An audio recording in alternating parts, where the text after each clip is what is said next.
If you listen to the show, you already know that we cannot exist without our sponsors. They are the ones who make things happen behind the scenes. So let's acknowledge Fuji Sports. We've been working with these guys for a while now, not only as far as this podcast is concerned, but also at the RŌL Academy. We've had their gear. I personally use their gis. What a phenomenal product. Yeah, I mean, Jiu-Jitsu, Judo, MMA, tape, bags, anything you need for your Jiu-Jitsu journey, you can find at fujisports.com. Let's talk RŌL TV.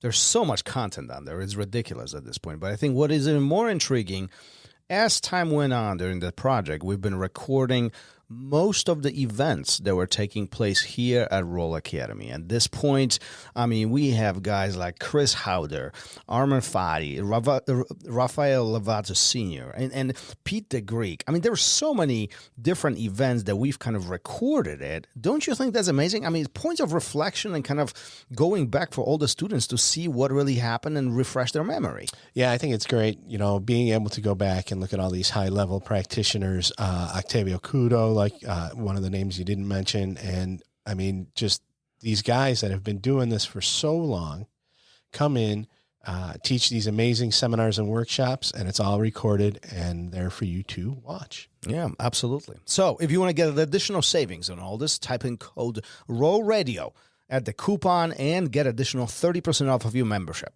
Nice. Go to RŌLAcademy.tv.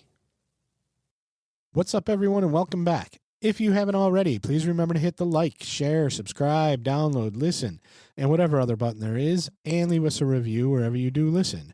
That ensures that we can continue bringing you the great guests and amazing content that you have come to expect. Today's guest began his BJJ career training with some of the biggest names the sport has ever produced, and unexpectedly found himself fighting all over the world. Andy Wang joins us to discuss the evolution of Jiu-Jitsu over the decades, what he misses the most about the old days, the incredible relationships he has built through the martial arts, and how he found himself fighting all over the world when he never really had that intention. Here's the RŌL Radio with BJJ instructor, educator, the ultimate fighter participant, and former MMA fighter for Superbrawl, Pancrase, ONE FC, and Rebel FC, Andy Wang.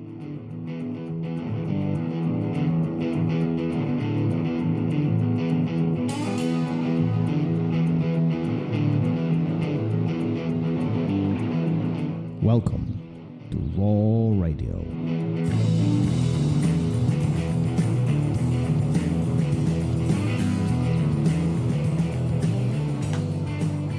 And we are live. Here we go again. This time we're recording. But it's interesting how we record in the evening.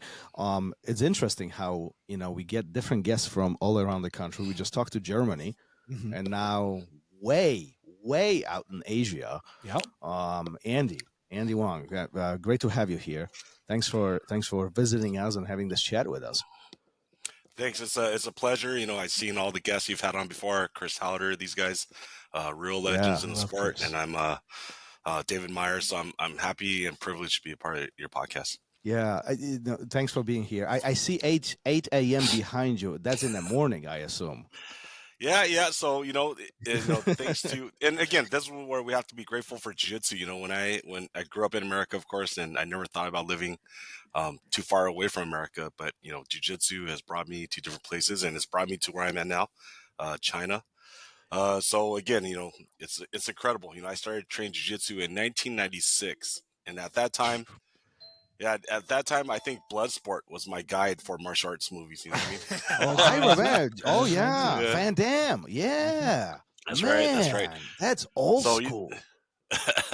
So, you know, I feel, you know, blessed, fortunate, however you want to say it. You know, I've been able to travel to many different countries.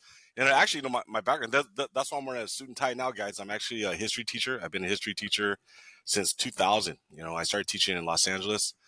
Now I'm teaching history in China. But again, I used to teach out of a book. A lot of the places I'd never been to myself. It was just where I learned in school. But now I've been to so many places. I've met people from the events and topics we talk about in history class. So, you know, and I never thought jiu-jitsu and history would intertwine in my life the way it does now. But definitely it's brought me to China. It's brought me to China, and, you know, seeing the Great Wall of China for the first time, seeing things of that nature is just truly incredible. Well, good for you. That's number one, because doing what you love, I think, is a fundamental function in our life, if we don't have that purpose, it's difficult to really fulfill and feel needed. So I truly do appreciate, first of all, that, and two, you being as an educator. I mean, that's not an easy cookie to earn. So I mean, I don't know how kids in China are, but my kids are spoiled. So Well, I'll tell you, man, because I'm still teaching now, and I enjoy teaching jiu-jitsu. Teaching's teaching, right? But I enjoy teaching jiu-jitsu more because you see the immediate gratification, right? When the student learns how to do an armbar, and they learn it in that lesson, and you see that they're fired up, they get so excited about it, and they can't wait to come back next class. Teaching school, I would say in America or anywhere else I've been, it's the same. You don't see the payoff until 2 years, 3 years, 4 years later. Particularly for me, I teach middle school. So, in sixth grade, seventh grade, we all thought we were cool, right? And then, they don't really appreciate teachers. But then we see them in grade 10, 11, 12, and they've matured, and they're like, oh, yeah, I learned some cool things in your class, But it takes a few years. But I would say, yeah, you're absolutely right, Thomas. I think at this point, I don't know how old you guys are. I'm 46. And I wasn't kidding, early on when I first started learning about martial arts, I think what really got me interested was Bloodsport, watching those movies. And I remember my brother, that's how I got into jiu-jitsu in the first place. I was in high school in 1995. My brother handed me a videotape with UFC 1 through 4 on it. And I had heard about it. Again, obviously this was before the internet and everything. But I had heard about the UFC, but again, never seen it. I thought it was a fighting to the death, really. I thought it was like people were getting maimed. So my brother, anyways, I'm a high school senior. He hands me a videotape. He goes, you got to check this out. So I watch it. And it was like, I remember the first match, I still remember, I put the tape in, and the first match was the sumo guy against Gerard Gordeau, right? And I remember taking a deep breath. I'm like, oh, man, somebody's going to get their head knocked in. And just watch that, obviously we know how that fight played out. I was hooked, man. I saw that. I was like, this is what I've been looking for, my whole life, man. What actually works in self-defense situations, Do you at that time, do you even know what jiu-jitsu is? Do you know what besides striking, right? So your exposure is purely TV, right? Actually, at that time I was wrestling, so I was doing wrestling, but early on, because I'm not a very tall guy, I'm like only 5'6", and I grew up in a part of America where for the most part everybody was taller than me, bigger than me.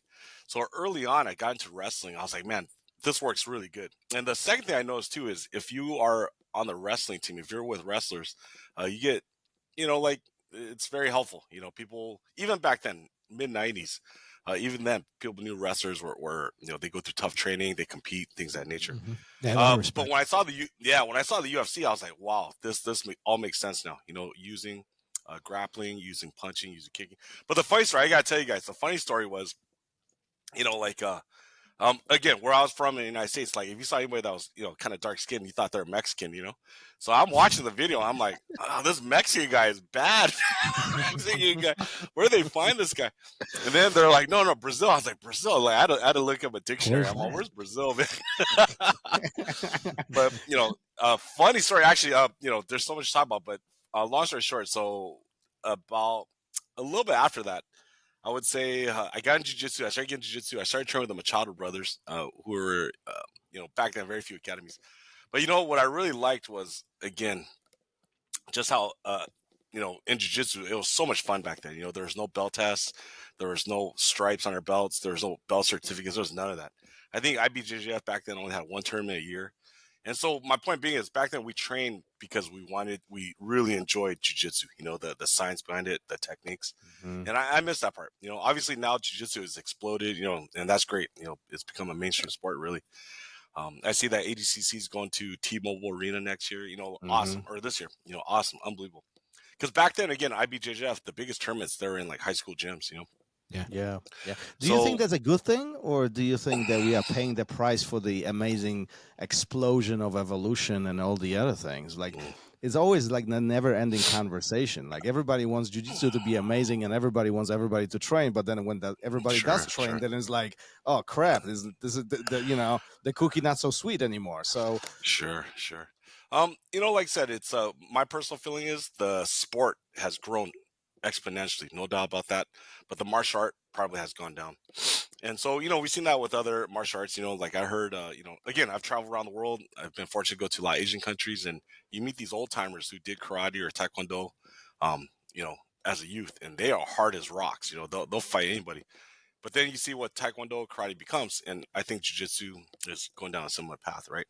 And there's no good or bad to it. It's just the way it is. Are you feeling that at some point jiu-jitsu will become so mainstream that it simply will, I don't know if dissolve this phrase I'm going to use, but it will become just average?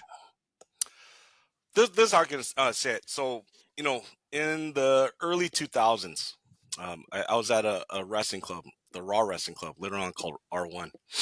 And one day in comes one of probably the toughest guy I ever trained with, Walid Ismail. Walid Ismail. Mm-hmm. Oh, yeah. He walks in the door, and I'm like, I very, very rarely am I starstruck. I'm like, this is Walid Ismail. I remember watching him against Royce Gracie. I remember him watching in UFC Pride. It was just unbelievable. Anyways, long story short, I ended up training with him for about a year, 2 years. This is towards the end of his career. But I have a hard time imagining. I don't know where Walid is now. I think he's in Brazil. I have a hard time imagining Walid doing bare bolos. I have a hard time imagining Walid doing, warm guard. And no offense to those things, but Walid to me was what jiu-jitsu was. Like, he was very straightforward. He trained hard. He trained to win, and he trained the basics every day. With the idea being that he might have a 2-hour match, right? He did those things, and he told me once actually. He said, "You know what? He had lost at MMA, but he never lost in Vale Tudo." And I was just a young kid. I was like, "What does that mean?" Well, the meaning is, MMA has rules, right? But Vale Tudo back then, you guys know, they fought for 40 minutes, 60 minutes, 70 minutes. It didn't matter. And my point being is, again, I love seeing how the sport is everywhere now. Everywhere I go now, I can find a jiu-jitsu gym. I can find people to train with.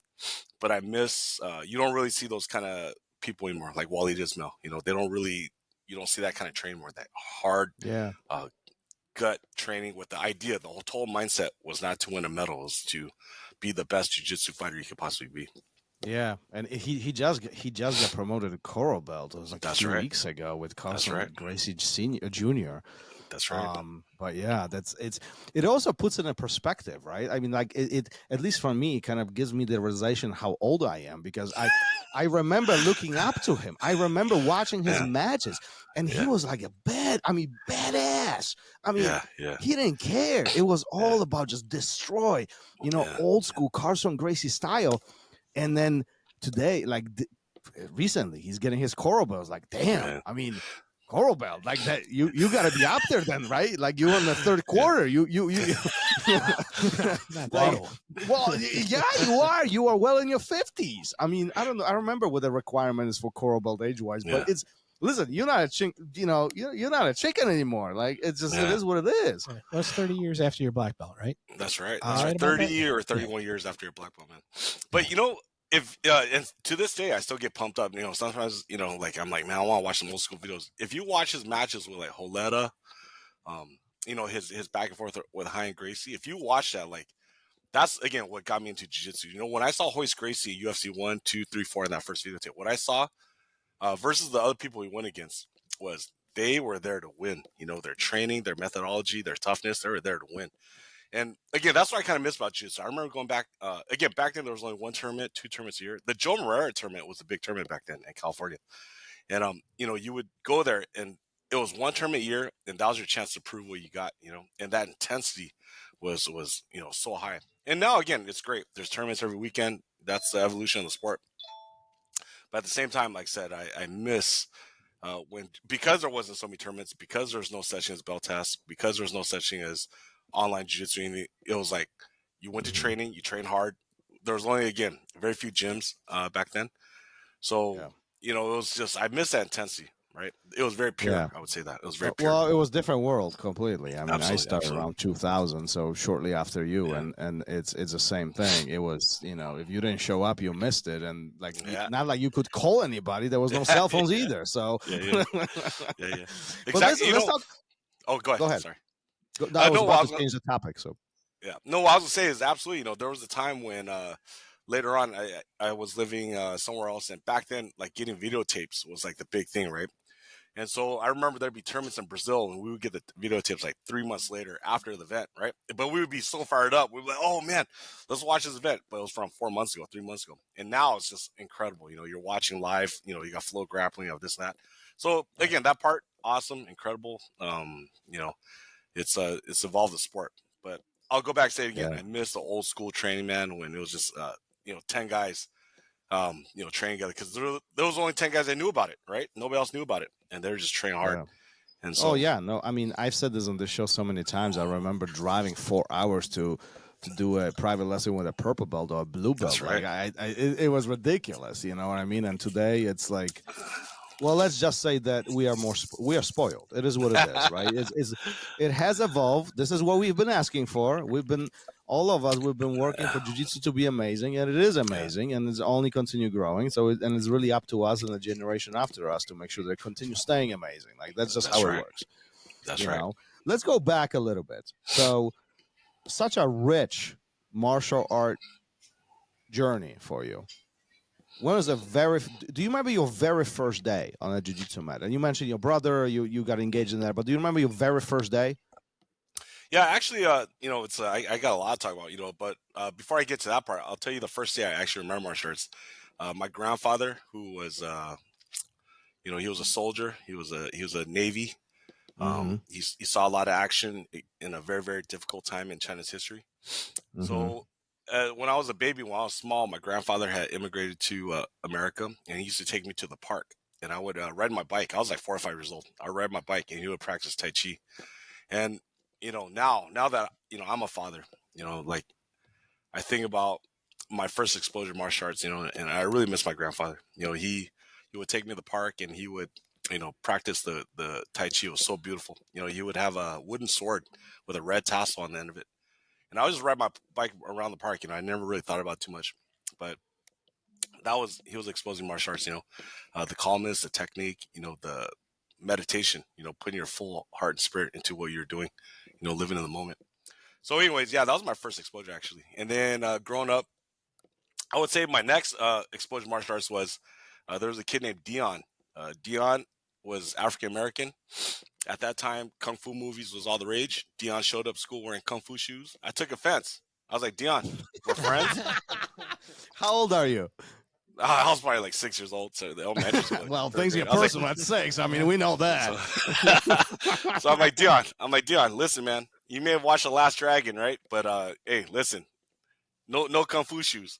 And then he promptly kicked me in my stomach, and I realized Kung Fu shoes were for anyone. But yeah, fast forward. Yeah, anyways, saw the tapes. I was like, definitely. I had already done some wrestling, so I was like, man, I got to learn these submissions, right? So I ended up back then. There weren't that many jiu-jitsu gyms, so BJJ. So I actually started training with Ron Thomas, who he's their Karate Kid. He was in the Karate Kid movie. He's the original Bobby in the Karate Kid. But back then, he was one of the few jiu-jitsu dojos. Back then, look up the yellow pages, right? So I went and checked it out, and it was Japanese jiu-jitsu. And I'll tell you guys, I don't care what anybody says, man. That Japanese jiu-jitsu I learned from Ron Thomas was a superior self-defense system, you know? Like, we did grappling, we did judo, we did punching, kicking, we did all that, man. And this was at a time when very few people even knew what jiu-jitsu was. It was cool. It was unbelievable, man. And I'm always grateful for Ron Thomas. And I'll say why I'm grateful to them. Again, now that I'm older, I'm a dad. You hear about about some of these stories, you know, where bad things happen at gyms. I was just a kid when I went to Ron's dojo. They took care of me, man. They gave me rides home when it was raining outside. Nothing weird ever happened. And I am very, very, very grateful for meeting all of them. And they put me on the course of martial arts. But after that, I ended up moving. And I wanted to try BJJ, right? Because that was starting to become the talk. Every time you went to the magazine store, look at Black Belt Magazine, Inside Kung Fu, there'd be BJJ articles. So I was like, man, I gotta give this a try. So I went to Torrance. Torrance at that time was one of the few places, again, Torrance Gracie Academy, right? So I was like, I went to Torrance. I was like, I'm gonna check this out. So I remember going to the Gracie Academy, and when I walked in, it was like everything was clean, pure white. That schedules, you know, it was really good. And I remember very specifically, I said, well, when can I try a class? And they said, well, let's schedule you in. And we can only schedule in on Tuesdays. At that time, Gracie Academy must have like, you know, hundreds, if not thousands of students, right?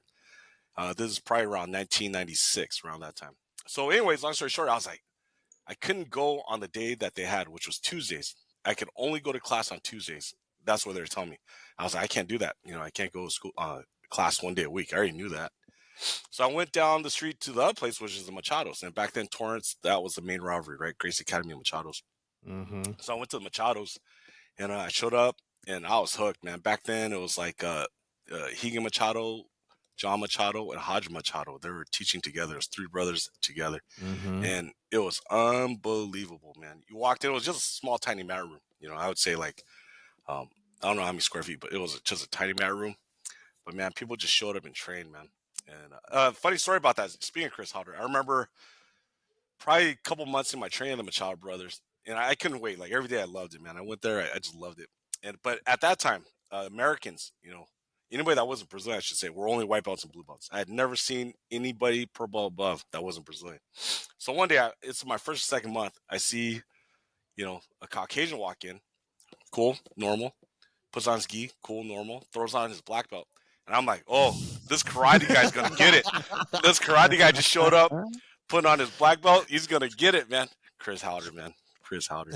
So, again, it's funny because I think these stories and it's like, man, like, now in America, I'm sure there's thousands of black belts, right?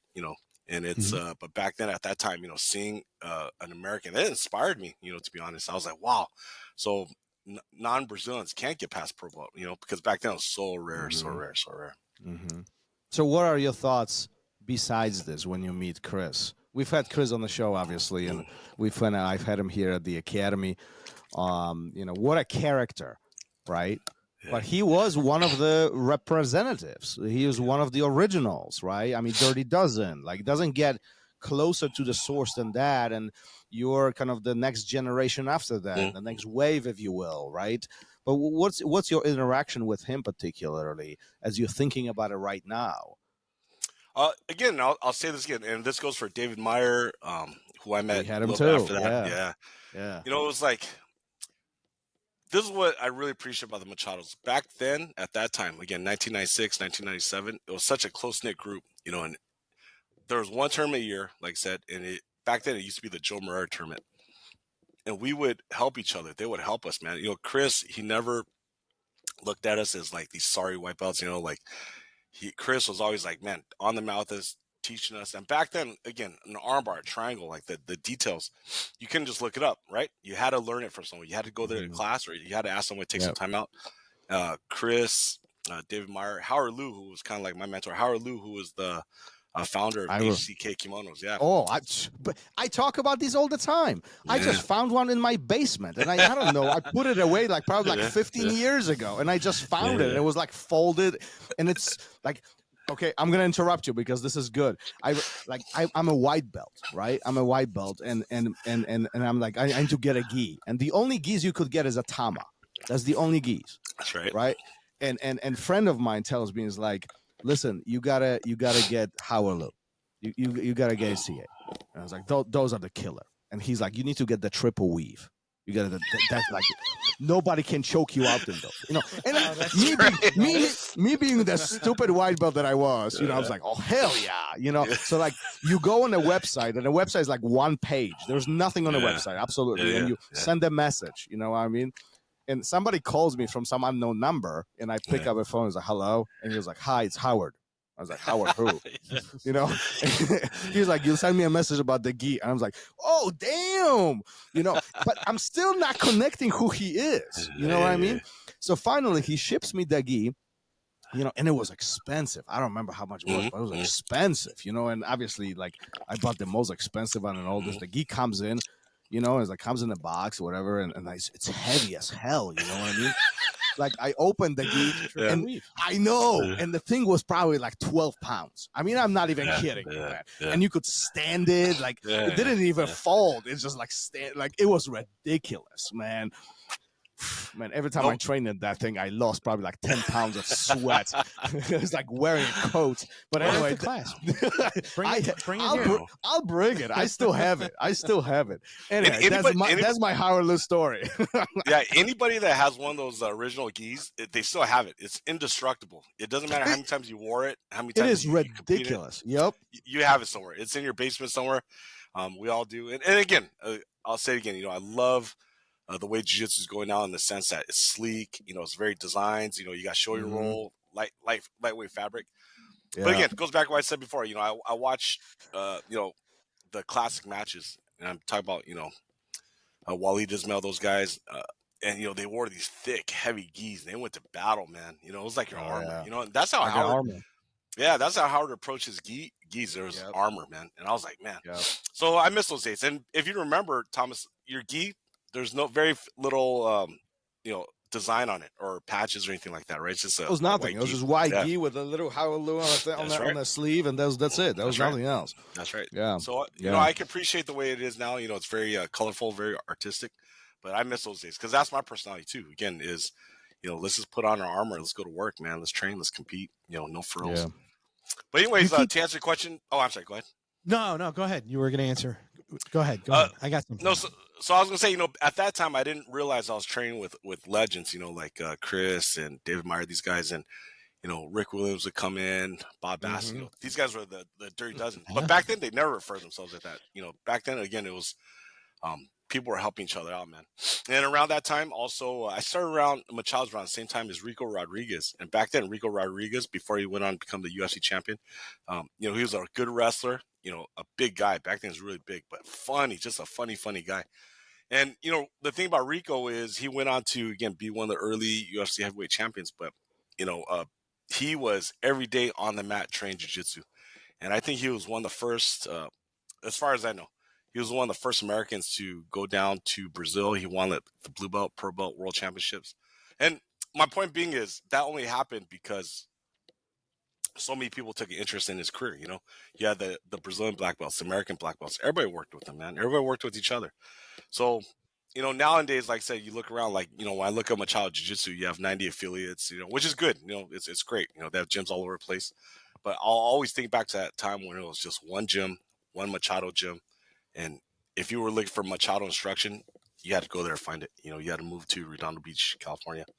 And I miss those days. That's what I'm saying. Definitely a different world back then than what we have today. Yeah. Much so, very much so. Gary, did you have something? Well, I was just thinking, we keep going back to those days that you're talking about when you started, and I started way after. And Thomas and I were talking, we did a short podcast just before you came on, and we were talking, I was talking about like all the cliches in jiu-jitsu. And one of the big ones that we didn't talk about, but you made me think of it, is jiu-jitsu's for everyone. And do you think that cliche, or making jiu-jitsu for everyone, is what's really changed it from those days that you miss, that you love so much, and morphed it into what it is today, is trying to make it for everyone? And should it be for everyone to keep it, pure, I guess, is for lack of a better term? I think it should be for everyone because, now, mainly I'm an instructor now as a teacher, and you see people come in who, 20 years ago, 30 years ago, they probably wouldn't have even walked in the door because back then gyms were rough. Sparring was 80% of training, right? And then, everybody was trying to tap each other out. And I'm glad it's the way it is now in the sense that, because martial arts is sports, right? I'm sorry. BJJ has become a sport now. So in that sense, I mean, there's so much more to gain than just, you're not just training for an MMA fight. You're not just training for an encounter, right? You're training to, get stronger mentally, physically, to get in better shape. And that's where I'm at now in my life. I'm 46. Like I said, I'm a dad. And jiu-jitsu now, for me, is something pleasurable. I train my guys. We have fun. It keeps me healthy. You understand what I'm saying? Mm-hmm. So I'm glad, because back then, like I said, you didn't see anybody like that. Again, when you went to class, you guys remember, even whenever you started, if it was around 2000s, when you went to class, it was war, because everybody's trying to beat each other up to help each other get ready for the next tournament, right? Oh, yeah. Or get ready for the next belt level. There wasn't that many purple belts. Blue belts there were some, but purple belt was like a big deal back then. And to be a purple belt pretty much meant that you had to be able to, defeat any blue belt that walked in that door. And that's hard to do. I don't care who you are. That's hard to do. and on and on. So brown belt, same thing. If you were to get a brown belt back then, you had to beat any blue belt or purple belt that was on the mat. And back then at the Machados, I'm sure at the gyms you were at, it was very competitive, right? The coaches would put you with new people, to kind of give them education on mat etiquette, right? And you had to perform, man. So You were the enforcer. you were the enforcer, man. And because back then also, Gracie Challenge, man, that was a real thing. It may not have been that dramatic at our gyms, but that was a real thing. People would come in, big, strong guys, bodybuilders, whatever, ex-wrestlers, and they would want to try it out. They took the class to see if jiu-jitsu worked, and they would try to, beat you, man. I don't know. The stories that I hear is ridiculous. Like, we had Chris, obviously, and like I remember him telling us, like, he's walking back home after lunch, and he gets a call from Hegan. And was like, "Listen, come on back. I need you to take care of something." And that's like, what? Sure.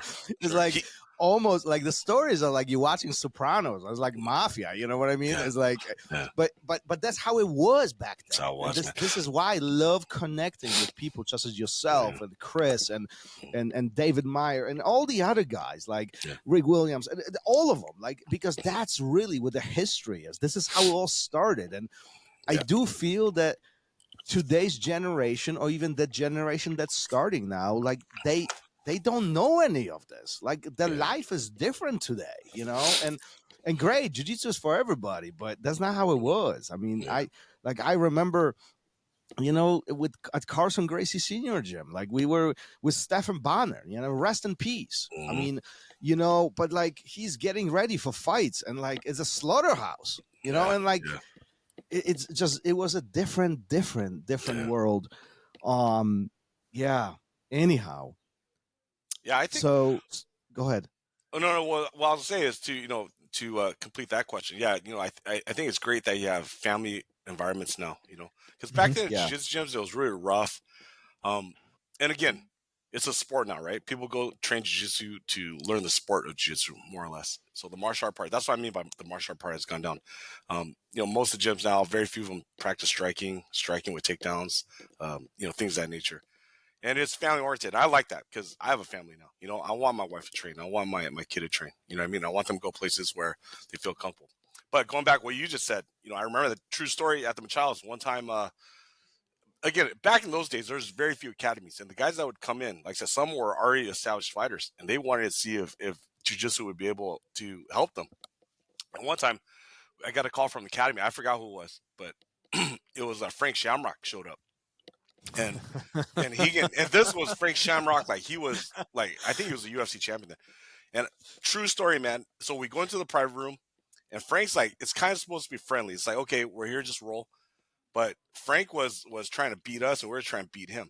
And my point is back then there was no, and I shouldn't say back then. I don't really like that term either. It makes it sound like like back then it was way better or something. But in those times, those were our belt tests. Those were our belt tests. Okay, Frank Shamrock has come in. Are you going to show up? We called you. Are you going to show up? Well, number one.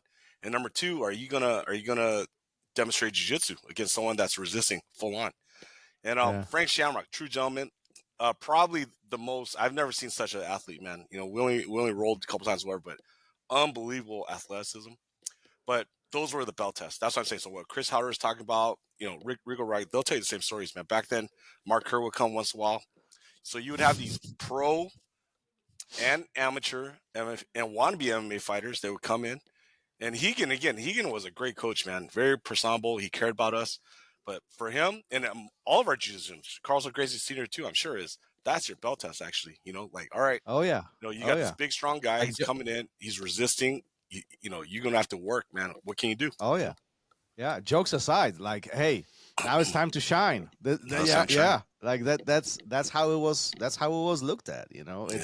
Again, it was very, very different word, and you're dropping a lot of big names here, right? And let's bridge this a little bit into your MMA, if you don't mind. So I think everybody knows the what was shown on Tough, but I'm more interested in actually prior to that. How in the world are you making to Top 5? I mean, like at that point, Top 5, it's the UFC is not as big yet. This is a very beginning. Like I remember being, I mean, like I said, Stefan Banner was getting ready for Tough One, and Sure. like that I remember that, and we had no freaking idea, no clue what the hell was happening, like no idea, right? So I'm pretty confident that your experience is pretty similar at that point. This is only a handful, a little bit time later, right? But first of all, how is this idea started? How do you get this opportunity? How do you end up in there? So I was living in Hawaii at the time, and Hawaii was, at that time, MMA was pretty much banned. Like UFC was pretty much not even shown. Like you wouldn't, it was like intense, But Hawaii actually had an event called Superbrawl, and Superbrawl was thriving. So Superbrawl was where, I mean, these were Matt Hughes, Trey Telligman, all these guys, the Lions Den. This is where they were all fighting in Superbrawl, Hawaii. And also the promoter, his name's TJ Thompson, like one of the best promoters. He also had a link with the Japanese fighters. So the Superbrawl Hawaii was an actual huge event. They had it in arenas. Back then, Hawaii, I don't think they really recognized what it was then. It wasn't sanctioned. There was no commission involvement, but it was these huge events. I would say sometimes between 7, 8, 9, 10,000 people showing up to watch these. Long story short, at that time, I was like heavily into jiu-jitsu. I was a purple belt. I was heavily in jiu-jitsu. I just want to train. I just want to do jiu-jitsu. But we used to go watch the Super Brawls. And again, back then, you only had 3 weight classes, right? So the guys were huge, strong, muscular. Everybody was pretty much a heavyweight looking guy. So I had never even entertained the idea of MMA. But at the time I was training with Barry Yoshida. I'm sure some of you guys heard by now. He's, and he was the one. He was like my mentor at that time. He was like, we're only going to do jiu-jitsu. Jiu-jitsu for us is what we enjoy, blah, blah. All right. So Barrett goes off. He goes to Japan. Barrett was training under Egan and Ensign Inoue. You guys know who they are. Ensign, of course, the Pride Star. Egan was a Superbrawl champion at that time. But again, larger than life, characters. So Barrett goes to train with Purebred with Ensign at that time. And Ensign at that time had pretty much, you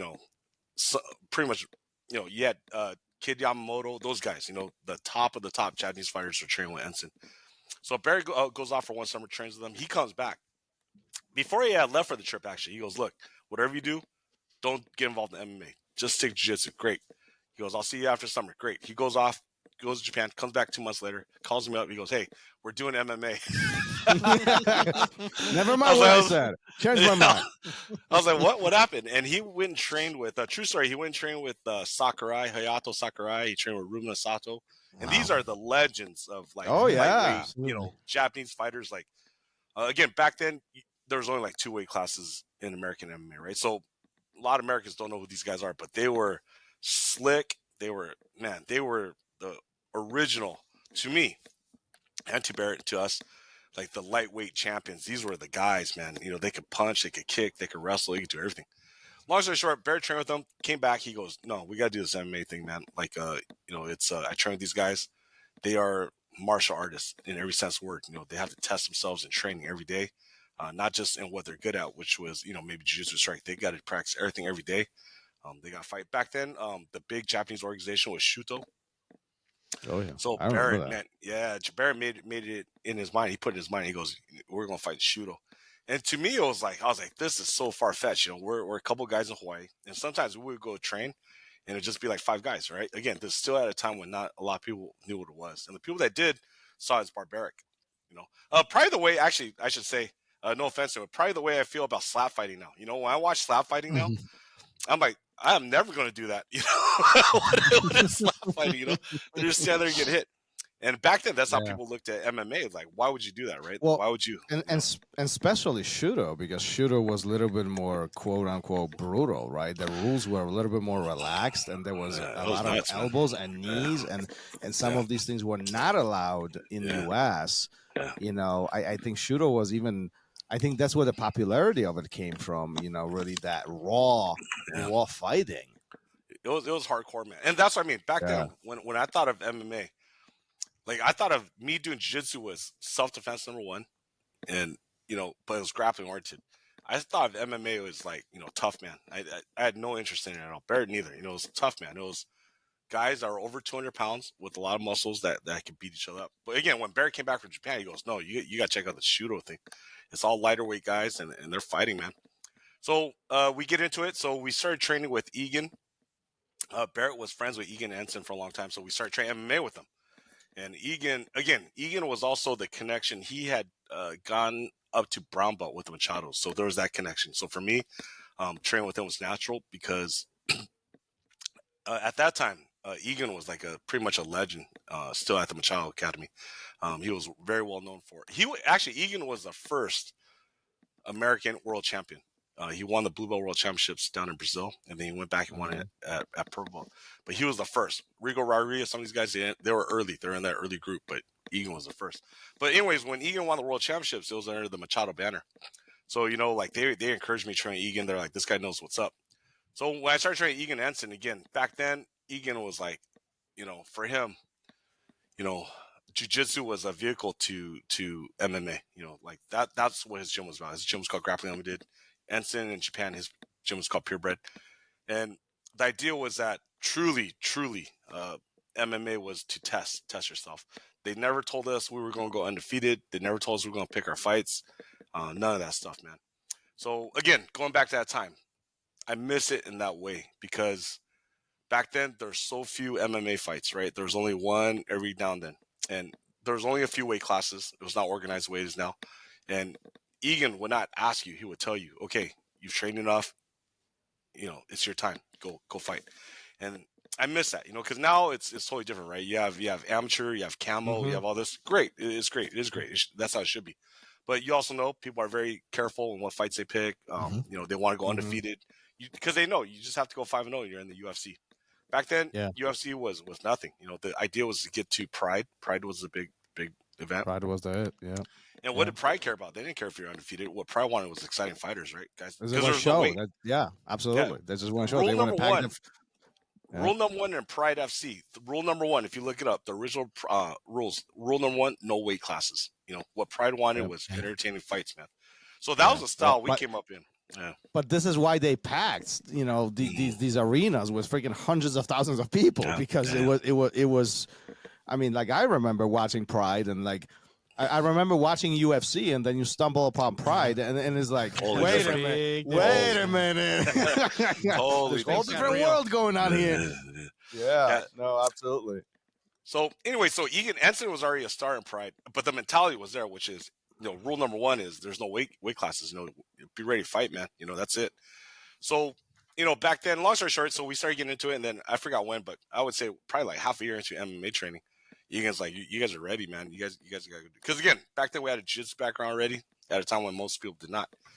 And, so me and Barrett, we started fighting the Superbrawl. Barrett fought first. He fought one event before me. But, man, it was such a tight brotherhood, man. We trained together every day. We fought together. Long story short, and this is where the story leads to. And this is why, I'm always grateful to Egan Ensign and particularly Barrett. So, we do pretty good in the local scene. Then one day Egan goes, all right, hey, we got the call from Japan. Both you guys are going to fight in Shudo, Japan, which at that time, like for Americans, it was like unbelievable. It's like getting called to fight the UFC now. It was like, I couldn't believe it. Egan's like, this is it, man. But the bad news is you're going to fight. For me, it was Akihiro Gono. Gono already had like 30 fights by that time. And, we were going to fight at like 185 pounds or something like that. Again, you couldn't choose about weight class back then, right? You took what they could give you. But I was so excited, man. Long story short, Barry had a fight. He fought against Oishi. Oishi was like the number 1 ranked, number 2 ranked Shudo fighter. I was fighting Gono. Gono was like top 5 in Shudo. So huge fights. Now, the point of the story is me and Barrett, we trained together. We started MMA career together. So we're on this airplane to Japan. And all I can tell you, man, is the whole flight from Hawaii to Japan, like me and Barrett were like kids at a candy shop. You know what I mean? We couldn't believe it. You know what I mean? We were on an airplane. We were getting paid to go fight in Japan, Japan. And, like that experience, even though my MMA career didn't work out the way I wanted to, the way I thought it would, those experiences, I feel like when I went on the airplane to Japan, I really was a kid. And when I came back, I was definitely more of an adult, because the intensity of that feeling, like me and Barrett, man, we wanted to cry. We were happy. We were scared. We were everything. Think about it. We're like 21-year-old kids on an airplane to Japan to fight top 5 ranked Shudo fighters. And again, people can say whatever they want. Oh, this guy cried. This guy did this, that. I'll tell you right now, man, if you're 22 years old, get on an airplane to a country you've never been to, fighting, a top 5 opponent in a weight class, 2 weight class above you. in their country, and you pull it off, you do it. Hey man, I'll give credit to anybody that can say that. You know, I'm not saying that because I did it. I'm just saying for my students, my children, that's what I hope for them. They take those risks, you know, and sometimes it's gonna work out, sometimes it doesn't. But I'll say this, and again, I'm grateful to Egan, Ensign, and Barrett for giving me the opportunity. They believed in me. But when I went there, looking back on it, I really was just a kid, man. I was just a kid, wide-eyed. And I remember right after that fight, Barrett won. I lost. Barrett won by submission. I lost by decision. Right after that fight, you know, like we went back to the locker room. We cried, man. I cried. Not because I lost the fight. I cried because the training was so hard. Getting on that airplane was so hard. You know what I mean? It felt like I was never coming back. That's what it kind of felt like. I was like, I'm going to go to Shudo. Again, it's not like we had a bunch of videotapes of what Shudo was. You didn't even know what these guys looked like. You know what I mean? So was this a first true experience of this magnitude that you were experiencing? Yeah, Superbrawl, because Superbrawls, we first fought Superbrawls, but they were in Hawaii. So our friends, our family, all our teammates were there. But even the size is not the same, is it?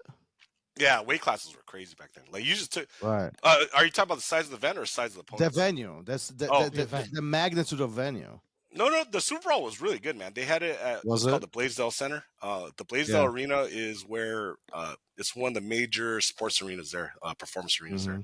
TJ Thompson Superbrawl was really good. They ended up being bought out by Pro Elite, I think, and then it went on for a little while. But Superbrawl for a long, long time, it was one of the main MMA events. But, talk to me when you're flying to Japan. You're going for the shooter fights, and both of you are like kids in a candy store, right? Man. It's just the excitement, and I love this. You get off the plane, you go through whatever you need to do, you get to the locker rooms, you change, and then you walk out, and it's a showtime.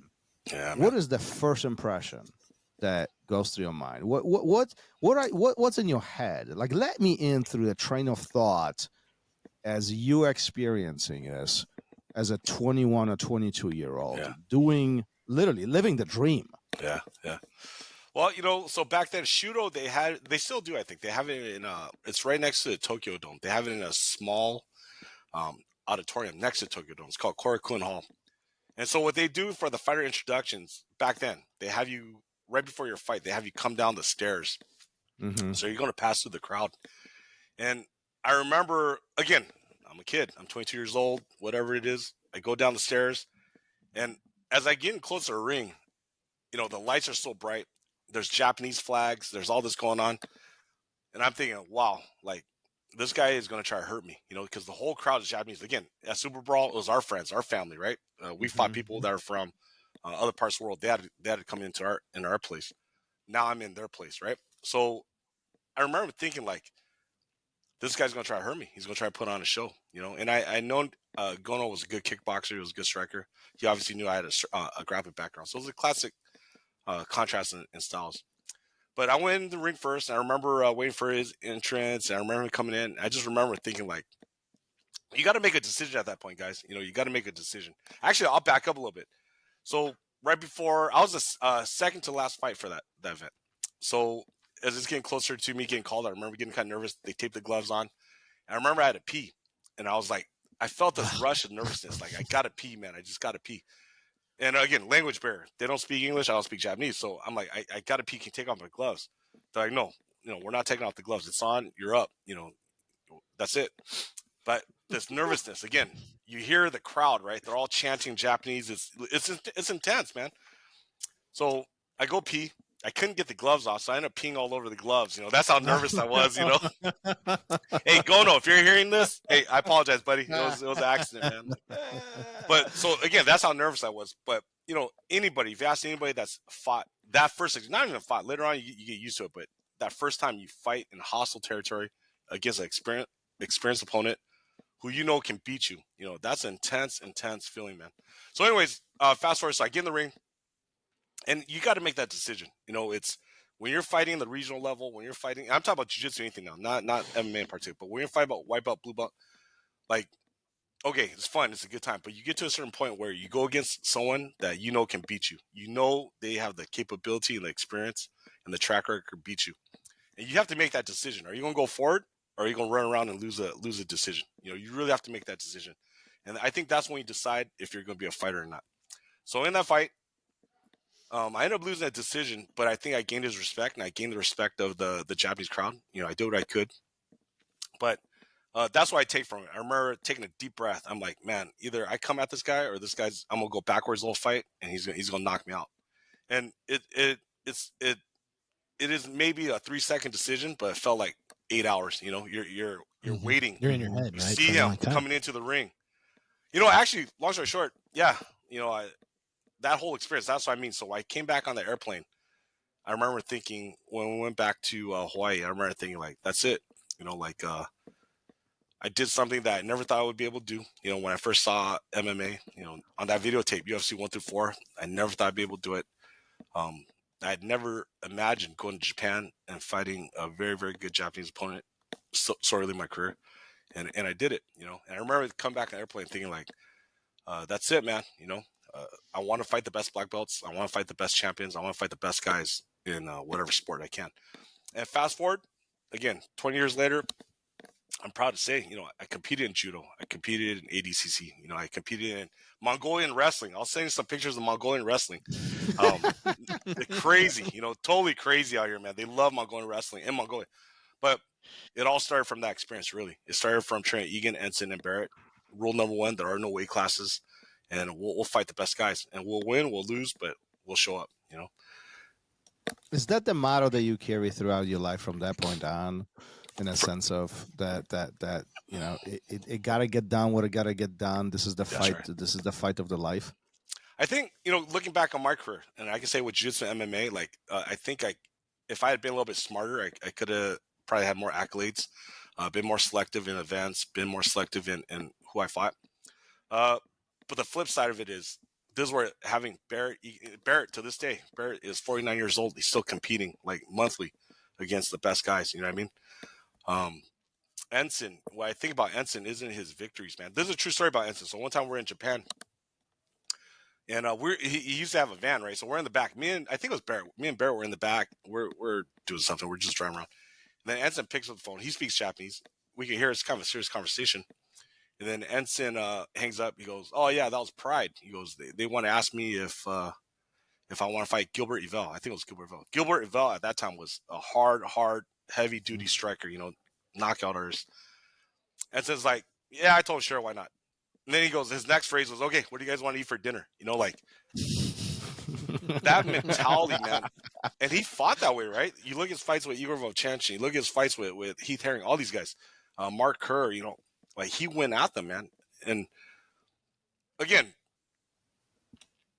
I think that's what I needed in my life. That's what I needed out of martial arts at that time, was the belief that I can go do these things that I only dreamed about, you know, that I only read about in magazines. You know what I mean? So, Do you think that that's what martial arts gives to a lot of young people, even these days? This ability to be confident, this ability to believe in themselves, this ability to say, "This is me, and it's okay to be me," especially in today's world. I mean, I know you've lived in China for over a decade now, right? If I'm not mistaken. That's right. Yeah, but I feel like in the U.S. here, you know, the newer generation are a little bit softer, if you will. And I don't want to insult anybody. What the hell? If I'm insulting somebody, that's fine too. It's just, it is what it is. But I do believe they're a little bit softer than what we are describing. And you know, do you think that martial arts gives them that ability to believe in themselves? Yeah. What I would say is, again, Is that a fan you have on? A fan? There's something running. Something like buzzing. Since you came back to the screen. I have to charge my computer. Does that a sound for you? little interference? Yeah, I might that's be able to fine. get rid of it. Keep going. Okay. Keep going. All right. Sorry, let me see, because my battery's running kind of low here. Let me see how long I can go without it, if it bothers you guys. It's all right. Okay. I'd rather continue the conversation than right. and I'll deal with that later. Yeah.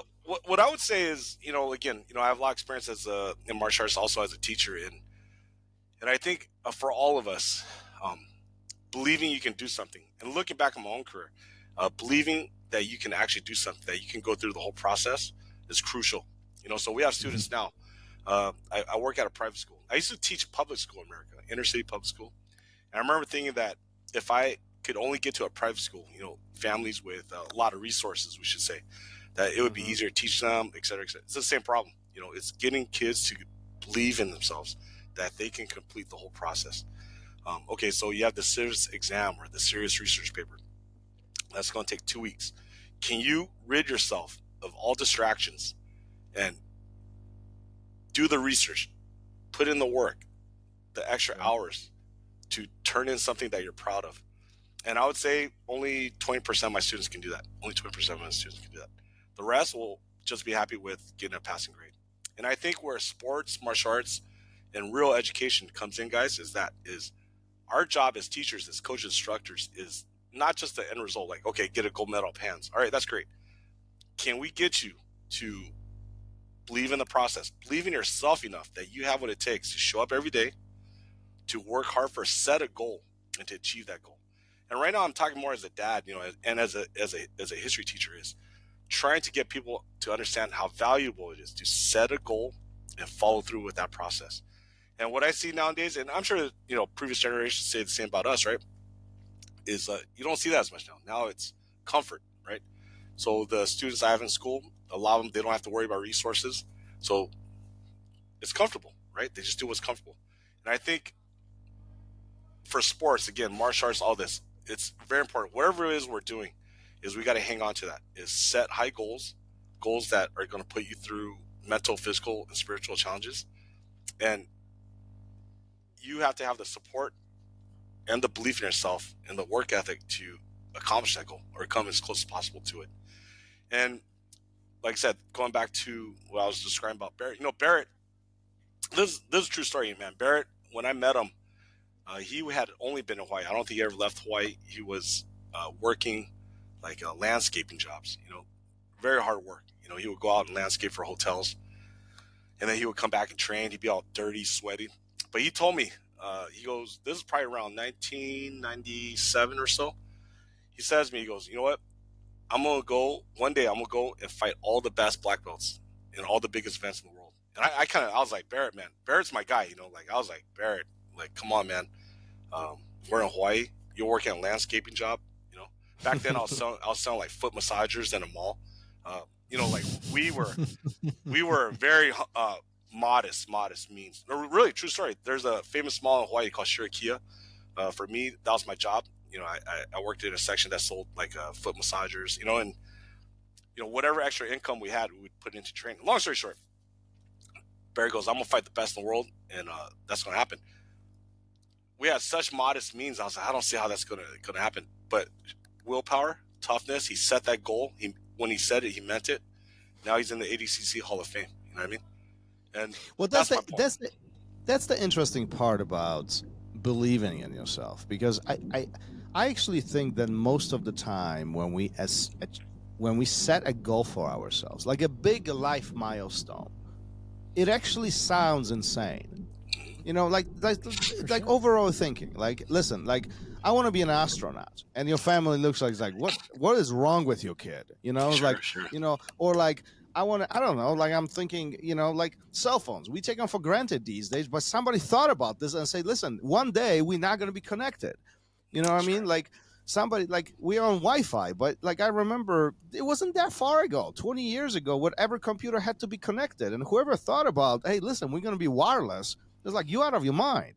I mean, like, even think about like light bulb. I mean, right? I mean, light bulb, we take it for granted, but freaking people live with Kindle, lighting up the room with Kindle, and then a person came along and said, like, so what I'm saying is, every great idea sounds insane until it's done, until it's accomplished, right? And the true question in my mind often is, how many people really give up with great ideas? That's right. And they never achieve them. That's right? I mean, what a shame, but that's part of life, right? I think, well, again, I think we're similar ages, but I think what happens, I think we all have a couple things we contend with, which is self-doubt and laziness. We all do. I see it in myself. I see it in my students. I see it in my friends. And again, I see it in myself, like I said. And I think the people that are able to accomplish remarkable things are those that are harness those problems, self-doubt and weakness. And I can tell you, man, coming up in competition, same thing. Somewhere in those matches, when you get to purple, brown, black belt, you're going to feel those in the match. You're going to feel self-doubt. You're going to feel resistance. Oh, yeah. You're going to question yourself. And that's what I'm trying to say. That's the link for me. The beautiful part, where sports, where MMA, where Jiu-Jitsu, where it fits in my heart as a person now is it helped me understand those things, what self-doubt is. And actually, going back to that story about me and Barry going to Japan together the first time, we brought up one book with us. It was a book about quotes. But when we got to our locker room that day, we tore out a page from the book. It was Kennedy's speech about not being a coward, not knowing the feeling of victory nor defeat, and that's a coward. Mm-hmm. And we taped that onto the wall of the locker. We read it right before we walked out, which was, hey, man, whatever's going to happen tonight, that being Japan, at least we're not one of those cold, cowardly souls that know neither victory nor defeat, And that's why I'm grateful. Barrett was my mentor. That's why I'm grateful for sports in general. And I think that's where it should be. Jiu-Jitsu, to go back to your first question, is Jiu-Jitsu for everyone? It is. But at the same time, it shouldn't be like hanging out at Disneyland, right? There should be a part of that process in there where we hang out to the martial arts route, which is you become the best person you can be, right? You overcome some challenges. You set some goals that you didn't think were possible, And there's another true stories, all these training stories in Japan. That's what I mean.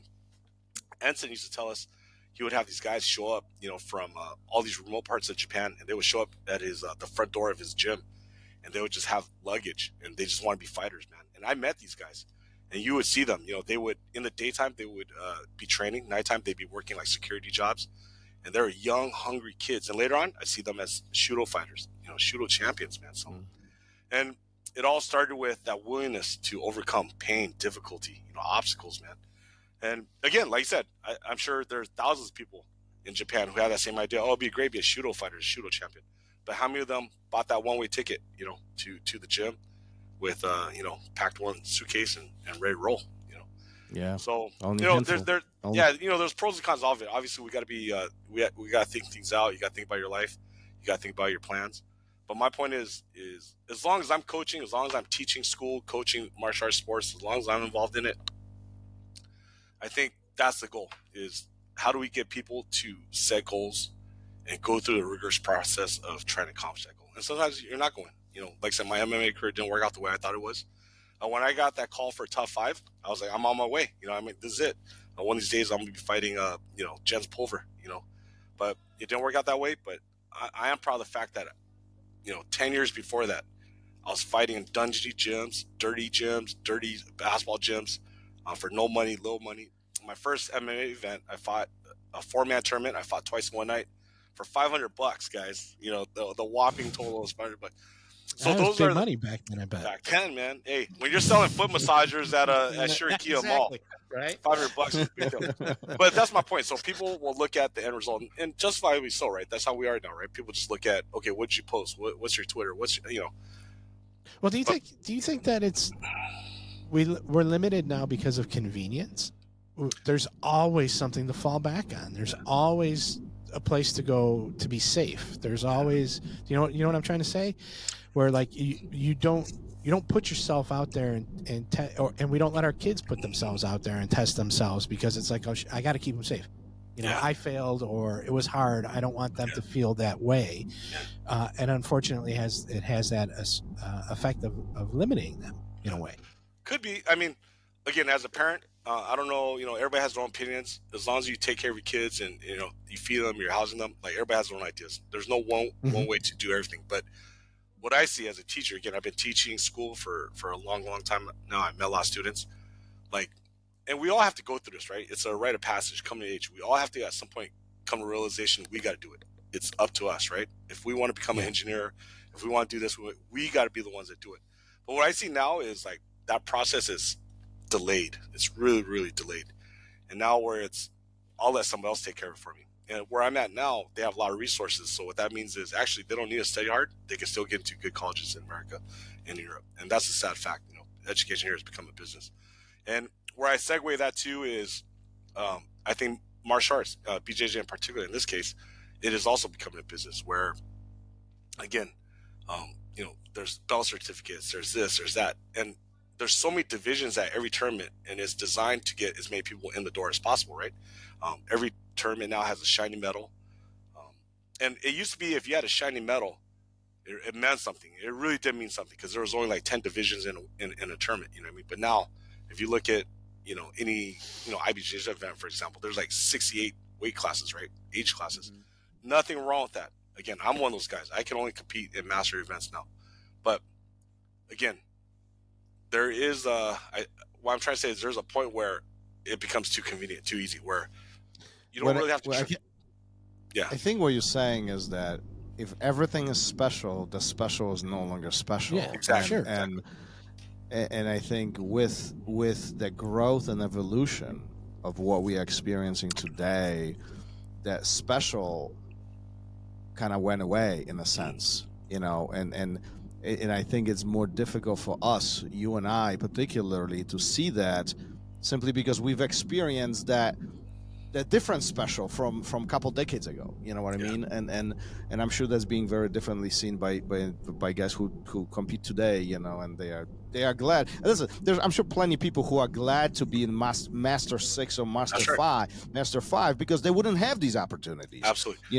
During the earlier times. So it's not. I don't think it's right or wrong, but it's definitely different. It's different. I think that's what's important to acknowledge. Yeah. What I was saying, so again, I compete Masters now. Again, it's still the same idea where you got to set go accomplish it, but it's different. And I'm talking about myself right now because I remember going to tournaments before 10 years ago. There was no Masters, man. You're going to fight the best guys there. And so your intensity, your training just had to be different, right? It just had to be different. Now I would liken it to wrestling. Let's just say wrestling, like NCAA wrestling in particular. Like for you to call yourself an NCAA champion, there's only one process to become an NCAA champion. That's it, right? And you're going to train 10 years for that moment. There's no other way. But my point is now you see there's so many organizations that are world champions now. They all have master world championships, no-gi world champion. Blah, blah, blah. So now being a world champion isn't what it meant, I would say, 5, 10, 15, 20 years ago. That's my point. MMA. You're certainly right. Yeah. There's no argument with that. Yeah, you're like Hoist Gracie. Right. Say what you want about Hoist Gracie, like his skill set now. But back then, he fought 4 times in one night. And this is the part that people don't recognize is UFC 1, all the early UFCs, I think, but part 1, there was... They drew names, lottery, the night before the fights to see who they fight first. If you did that in today's time, 75% of fighters wouldn't fight. Like the first thing almost every manager and fighter does is when they're offered to fight is they go check out their opponent's YouTube videos. All right, how do I match up with this guy? And it's smart. Don't get me wrong, it's smart. It's how you prolong your career. But I don't want to hear anybody bad-mouthing Hoist Gracie saying, he wouldn't win UFC today. Like, it doesn't matter. He fought 4 times in one night against opponents. He had no idea who they were, what they looked like. Again, that's not something everybody could do. And that process he went through to get himself ready for that, willing to fight anybody, anytime, anywhere, that willingness, that took 10 years, 15 years, 20 years of life probably, maybe longer. And that's my point, I couldn't agree more with you. I couldn't agree more with you. Listen, Andy, we've been at this for an hour. But before we wrap this up, what we do at the end of every episode, we have a question from our previous guest. And it is a coral belt, or a question from a coral belt. So no pressure on you, but Gary's going to take a lead on this. Yeah, maybe you've run across him in your day, but Waldomiro Perez Jr., also known just as Junior, he wants to know, and he didn't know it was going to be you, but he wants to know what motivates you to teach Jiu-Jitsu. What motivates me to teach Jiu-Jitsu is all the life lessons, all the friends, all the great memories I got when I was a white belt, blue belt, purple belt, and that's something I want to pass on to other people that are new to Jiu-Jitsu. Is this can be a fantastic, as we all know, it can be a fantastic lifestyle. Some of my best friends, long-lasting friends, all came from the mats, and some of my best conversations, the people who I enjoy spending my time with the most, are people that I met on the mats, and I want to continue that culture of making that culture where people feel welcome, safe. They know they're amongst friends, and we're going to help each other improve. I think that's something very important to carry on. That's awesome. Cool. That's Beautiful. So awesome. Andy, listen, thank you for being here. That's number one. Congratulations on your rich life journey. I find this highly inspiring, and I was really looking forward to this conversation. One, what a rich martial arts journey. Like it's like you've done everything. It's ridiculous. And then you lived everywhere. And like we haven't touched, like, I think even we talked about 10% of your life. So there was so much, but thanks to people like you, other people can really enjoy some of this. And I find that you are one of those who really inspires and really pushes forward, especially as an educator. And the future of the globe is really in your hands, and I do appreciate that. So thank you for doing what you do. Thank you for listening to RŌL Radio. If you enjoyed the show, don't forget to leave us a review and help us make the show even more amazing. For future episodes, check out our website and follow us on all major podcast platforms. Take care.